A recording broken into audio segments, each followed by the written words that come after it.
Hey y'all, this is the beginning of my YouTube journey. So this is going to be my official YouTube page where I do longer, more detailed videos of my ruffle sock tutorials, my tutu tutorials, basically all my tutorials.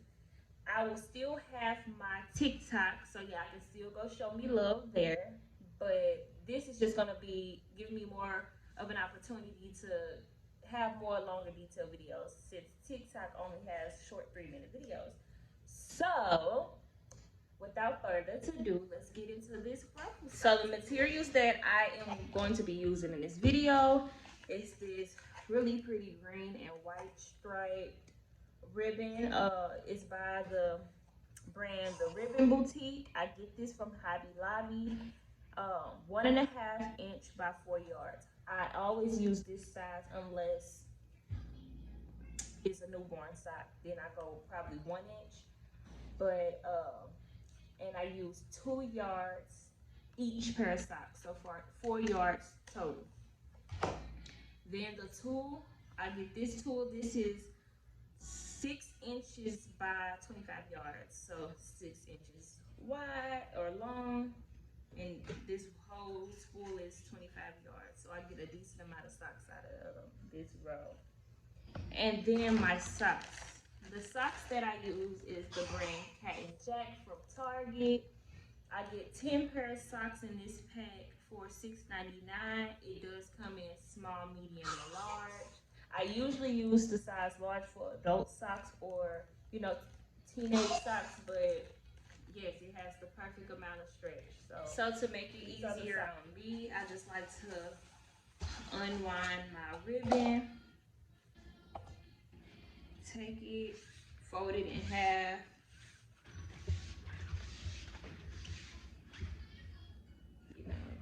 make sure the ends are touching, and you just cut it this way. This way it's gonna be like an even, for sure, 2 yards each.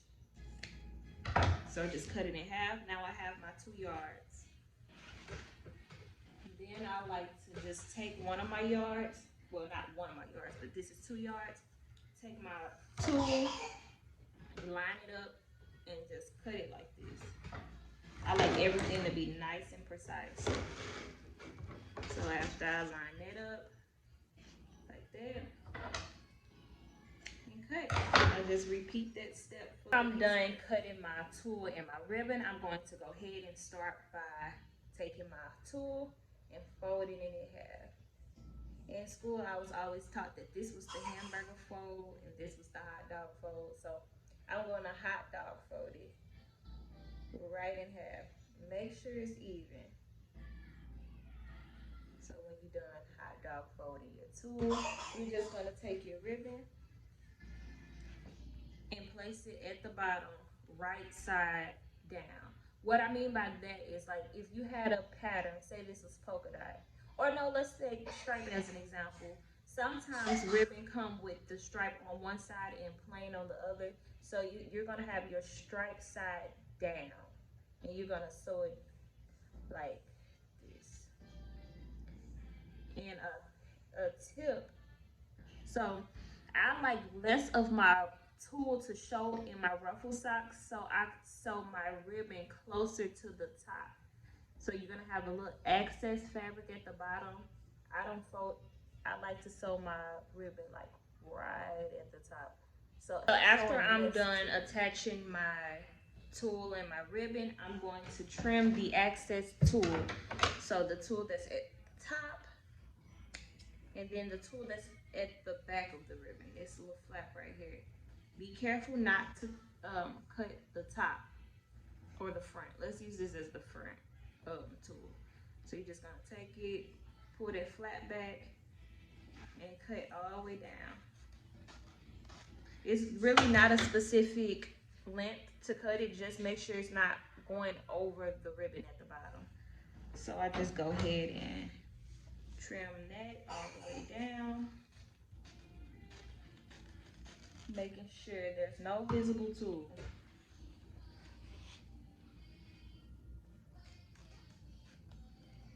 After trimming my excess tool, I'm going to go ahead and make a Y stitch at the top of the tool.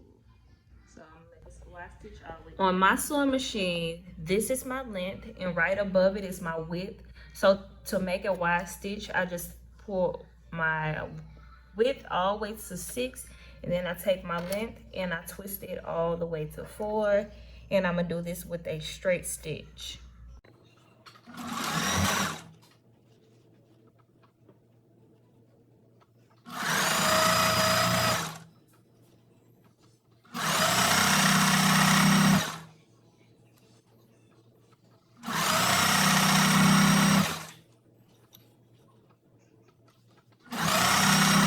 After making that wide stitch at the top of the tool, that's going to allow you to pull the thread, this thread at the top, and begin to create your ruffles.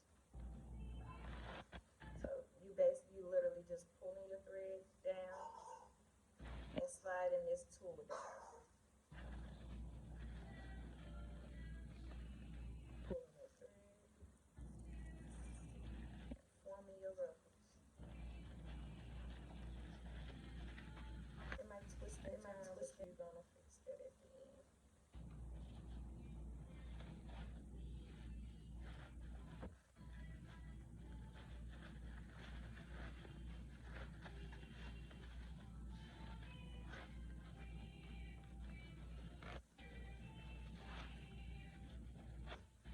So there's really no desired length on how long your ruffles should be.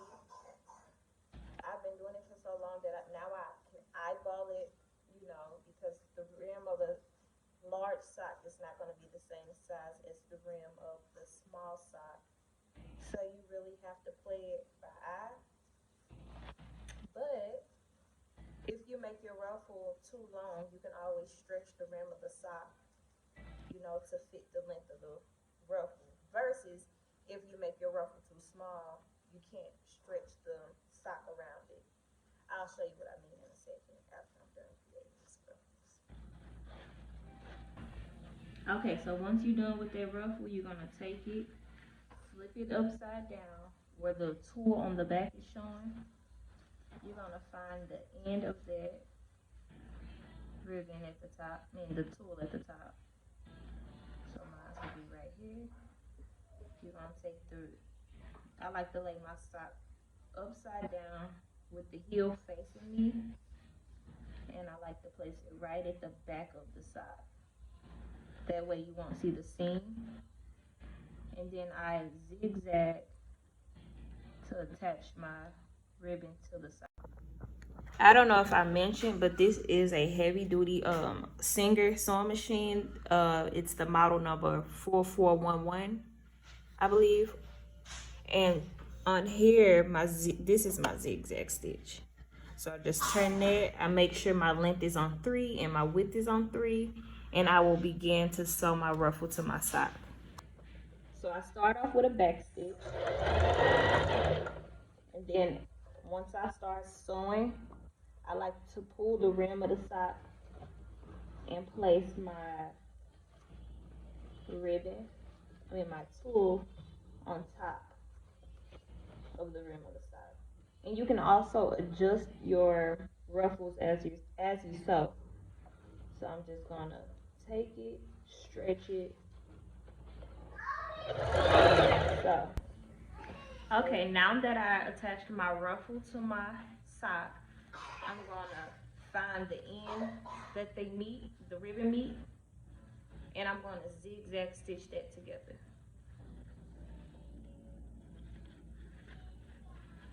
And it should be at the back of the sock, the seam. So I'm just going to zigzag stitch the ribbon together. After attaching your ends at the back, you're gonna go ahead and burn the ends of the ribbon. This prevents fraying, the ribbon fraying, and it just makes it look neater and more professional. And here's the finished product.